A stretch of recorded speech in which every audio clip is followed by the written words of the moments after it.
안녕하십니까 여러분, 권화야입니다. 이번 시간은 꽃다발 형태인데요. 수평형 꽃다발의 응용형이죠. 자, 먼저 소재를 보겠습니다. 자, 곱슬버들이 나와 있습니다. 곱슬버들, 이거 노박덩쿨이죠. 열매가 달린 노박덩쿨. 이거 꽈리입니다. 꽈리. 예, 해바라기가 있네요. 해바라기. 그리고 그린 국화입니다. 국화. 이것은 루스커스죠. 루스커스. 예, 장미가 있습니다. 장미. 이거는 공작초입니다. 공작초. 그리고 염란입니다. 염란. 역시 끈이 준비가 되어 있습니다. 자, 이 소재를 가지고 수평형 꽃다발의 응용형을 하겠는데요. 응용형 하면 아무래도 시험 소재로는 다른 응용보다는 이제 구조물을 이용한 그런 형태가 나올 것 같습니다. 그래서 그동안에도 꽃다발에는 구조물을 많이 이용했기 때문에 수평형 꽃다발은 많이 등장된 바 있습니다. 그래서 이번 시간에 여러분들한테 구조물 짜는 법이랑 꽃을 배열하는 방법 이런 거에 대해서 집중적으로 수업을 시켜드리겠습니다. 지금 이제 만약에 이제 여러분들이 가을에 시험을 본다면 이런 소재들이 이제 자연 소재이기 때문에 곱슬버들로 이제 틀을 짜서 수평형의 틀을 구조물을 짜서 거기에 효과면에서 이러한 그 마른 소재죠. 노박덩쿨 열매나 꽈리를 이용해서 하면 굉장히 색상이 굉장히 아름답게 됩니다. 그래서 구조물을 짜봤는데요. 이런 식으로 형태가 되겠습니다. 수평 형태죠. 먼저 외형이 이렇게 약 한 지금 이게 50cm 정도 되나요? 50cm 정도의 약 25cm 정도 그 너비를 갖고 있는 그런 형태로 되어 있는데 이것만 봐도 아주 아름답죠. 자, 이렇게 외관이 그 프레임으로 설정을 구조물을 해 놓은 다음에 꽃을 여기다가 넣는 방법으로 응용형을 하겠습니다. 자, 이거는 이제 묶는 방법이라든지 이런 것들은 이제 아시겠죠? 자, 다시 설명드릴까요? 혹시 모르시는 분을 위해서. 우선은 이 소재 중에서 가장 힘을 먼저 받을 수 있는 것이 이제 곱슬버들입니다. 이럴 때는 곱슬버들을 가지고 먼저 밑에 어떤 토대를 만들어서 구조물을 짭니다. 그 위에다가 볼륨감이 있는, 노박덩쿨을 위에다가 이제 이렇게 올려놓죠. 올려놓은 다음에 또 꽈리 같은 거는 색상이 또 오렌지색이 너무 예쁘죠. 형상 자체가 예뻐서 이것을 군데군데 이렇게 배치해 놓으시면 되겠습니다. 그리고 손잡이는 역시 바인딩 포인트 가운데 이렇게 만들어서 이것이 이제 들려서 꽃을 이렇게 어레인지 할 수 있도록 해주시면 되겠죠. 자, 이렇게 해서 수평형, 응용형인데 역시 수평형은 편편한 형태로 얘기를 했고요. 아래 부분에 이 부분이 90도다라는 얘기를 했습니다. 자, 그러면 이제 꽃을 한번 넣어보겠습니다. 오늘의 중심꽃은 해바라기입니다. 보통 우리가 어레인지를 한다면 이렇게 해바라기가 목이 굽었을 때는 와이어링 처리를 해서 인서션 메소드를 한다든지 후킹을 해서 곧게 머리를 만들어 주겠지만 구조물이 있을 경우에는 그냥 해도 구조물 사이사이에 그 지지대가 있죠. 그래서 그대로 쓰셔도 됩니다. 자, 이렇게 포컬 부분을 만들어 주고요. 다섯송이가 보통 한 단이기 때문에 다섯송이를 기점으로 해서 양쪽에 그 균형감을 맞춰주면서 이제 중심을 잡아줍니다. 자, 구조물이 있어도 항상 배치하는 방법은 있을 때나 없을 때는 똑같죠. 중심, 그 다음에 양쪽으로 교차를 하면서 나선형으로 돌아가는 방법을 써서 표현을 하게 되겠습니다. 자, 역시 줄기는 나선형으로 한 방향으로 돌게 되겠죠. 구조물이 있을 때는 이것을 돌려서 하기가 쉽지는 않죠. 그래서 여러분들이 방향성을 익히시고 이것이 어느 쪽으로 갔을 때 이쪽으로 나선형으로 도는가 방법론을 익혀주신다면서 익혀준 다음에 하는 것이 이제 이것을 돌리면서 이렇게 화형 자체가 망가지는 것을 이제 방지할 수 있겠죠. 자, 너무 길을 때는 조금 자르면서 하겠습니다. 무거우니까요. 자, 이런 식으로 형태 자체가, 수평 형태로, 중심을 잡아주면서 이제 했습니다. 이런 형태는 응용형이기 때문에 굳이 뭐 이렇게 어느 각도에서 어떻게 나온다 이렇게는 안 해도 되지만 배치상에서 균형을 맞춰주는 것이 중요합니다. 자, 이렇게 하셨으면 다음에는 국화가 있는데 요즘에 이제 요것도 이제 새로 그 육종되어서 새로 나오는 그 국화죠. 사실은 그린색 국화를 만나기는 쉽지 않거든요. 근데 요즘에는 이렇게 색상을 잘 만들어냅니다. 그래서 너무 예뻐서 지금 준비를 했는데요. 이것도 굉장히 메스 플라워로서 형태가 폼 플라워 못지않게 굉장히 큰 거죠. 만약에 오늘 이 노란색의 해바라기가 없다면 이 그린 국화로 이제 중심을 잡았을 텐데요.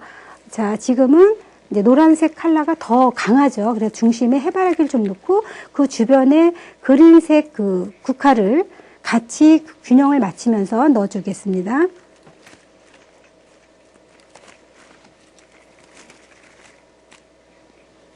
자, 역시 여기서도 색상과 조화되는 그 질감 잘 보시고요. 똑같은 국화를 준비해 오라고 했을 때 뭐 이런 질감 같은 거를 준비하시면 훨씬 더 예쁘겠죠? 그런 문제입니다. 소재를 선택은 여러분들이 준비를 하시는 거기 때문에 아무래도 시험을 볼 때 그 소재 점수가 꽤 있지요. 신선도라든지 색상이라든지 이런 것들이 미리 훈련이 돼서 준비하시는 게 좋겠습니다. 지금 보시면 여러분들이 이것이 꽃다발이지만 어찌 보면은 그런 프로랄품에 어레인지 해놓은 것 같은 그런 느낌을 받으실 수가 있겠습니다. 그래서 중심에 포컬이 있고요. 주변에 이제 메스 플라워 쪽으로 이렇게 넣어서 전체적인 외형의 꽃이 골고루 배치되도록 큰 꽃을 배치해 놓습니다. 자, 다음에는 루스커스를 가지고 그린을 좀 더 먼저 넣어 보겠습니다. 만약에 우리가 구조물이 없었다면 그린을 먼저 넣었을 거예요. 왜냐하면 그 형태가 꽃만 가지고는 이렇게 멀리 이렇게 배치하기 힘들기 때문에.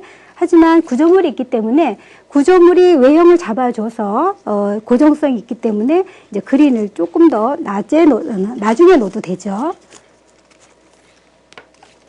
자, 루스커스를 가지고 이것도 전체적인 균형을 맞추면서 그린 소재를 한번 넣습니다.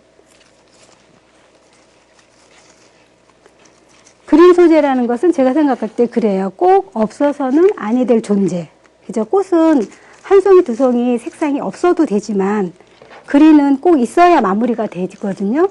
그래서 우리가 보면은 그린 같은 소재, 그러니까 어찌 보면은 그린의 그 고마움을 잘 모르는데 왜냐하면 부수적인 것 같거든요. 사실은.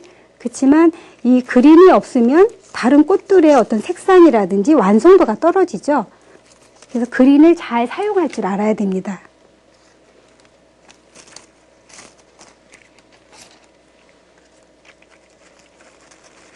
자, 지금 뭐 해바라기나 다른 소재들이 루스커스 때문에 더 완벽하게 살아나고 있죠.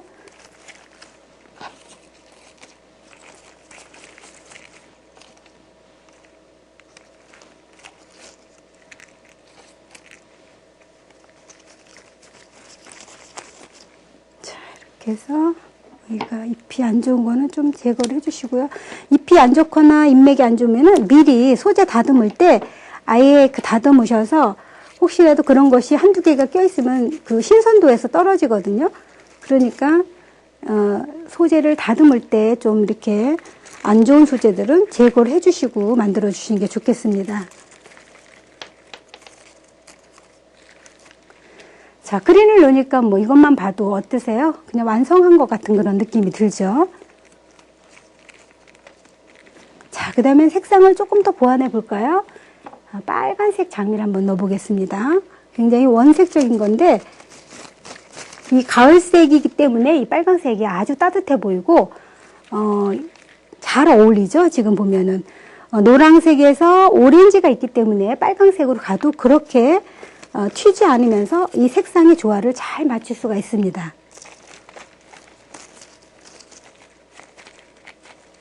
근데 만약에 여러분들이 그린색 그 국화에다가 갑자기 오렌지가 없는 상태에서 빨강색이랑 섞었다면 굉장히 대담한 컬러죠.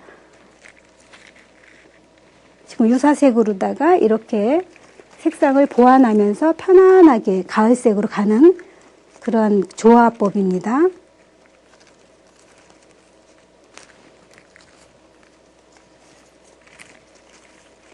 자, 장미도 메스 플라워이기 때문에 전체적으로 지금 색상을 넣어주겠습니다. 오늘과 같은 그런 형태는 꽃다발이기 때문에 수평형이면서 꽃다발이죠. 그래서 전체적으로 색상을 고루고루 펴주셔도 편안하고 좋습니다.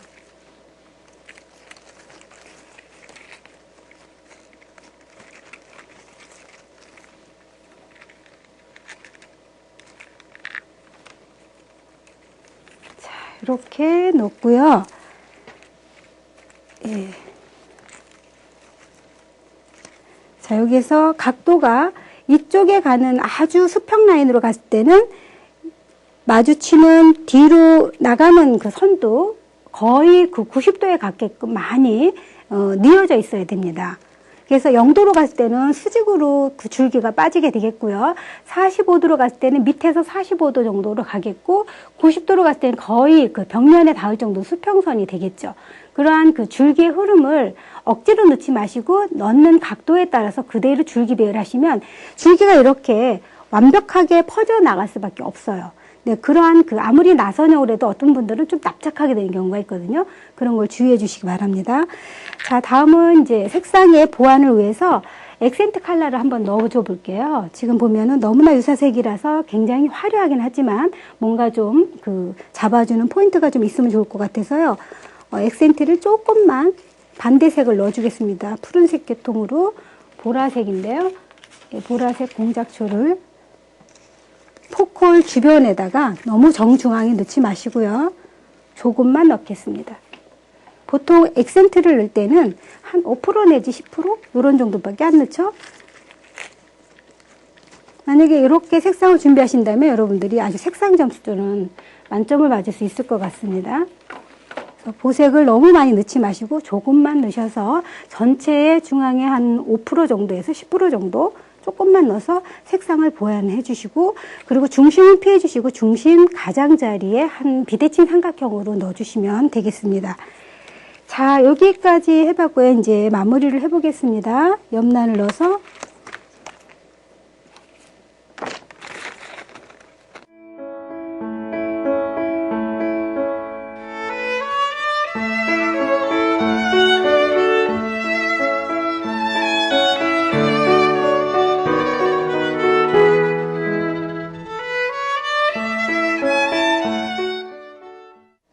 자, 이렇게 해서 완성을 해봤습니다. 지금 염란을 보충해서 마무리를 했고요.